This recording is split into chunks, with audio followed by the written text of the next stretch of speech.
प्रधानमंत्री मोदी की ब्राजील यात्रा की सफलता उनकी सरकार की पहली अंतर्राष्ट्रीय उपलब्धि मानी जा रही है, क्योंकि ब्राजील में हुए ब्रिक्स सम्मेलन में भारत में ब्रिक्स बैंक की पहली अध्यक्षता हासिल हुई है।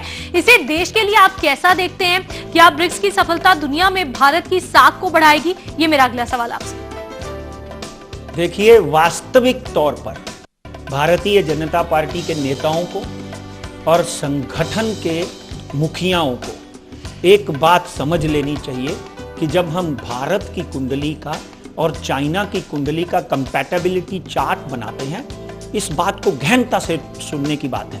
जब कंपैटिबिलिटी चार्ट बनाते हैं तो उसमें जो 36 गुण हम मिलाते हैं शादी के लिए, उसमें 12 गुण भी नहीं मिलते हैं। इसलिए चाइना एक तरफ तो हमारे नरेंद्र मोदी साहब के साथ में हाथ मिला रहा था और दूसरी तरफ हमारे बॉर्डर के ऊपर कब्जा करने की कोशिश कर रहा था।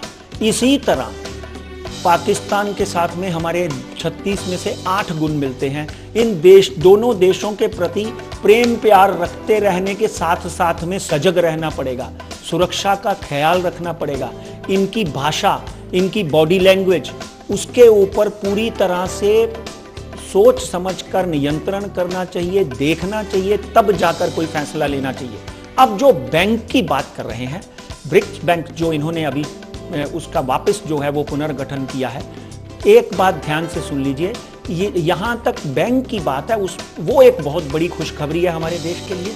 ब्राज़ील है, उसमें रशिया है, उसमें इंडिया है, उसमें चाइना है, उसमें साउथ अफ्रीका है। तो ये जो डेफिनेटली एक संगठन है, उससे भारत की अर्थव्यवस्था में एक बहुत बड़ी पुख्तगी मिलेगी। मगर अगर आप कहें कि चाइना हमारे साथ दुश्मनी बंद कर देगा, पाकिस्तान हमारे साथ दुश्मनी बंद करेगा, तो ज्योतिष शास्त्र में कतई मुझे सामने नजर नहीं आता चांदनी।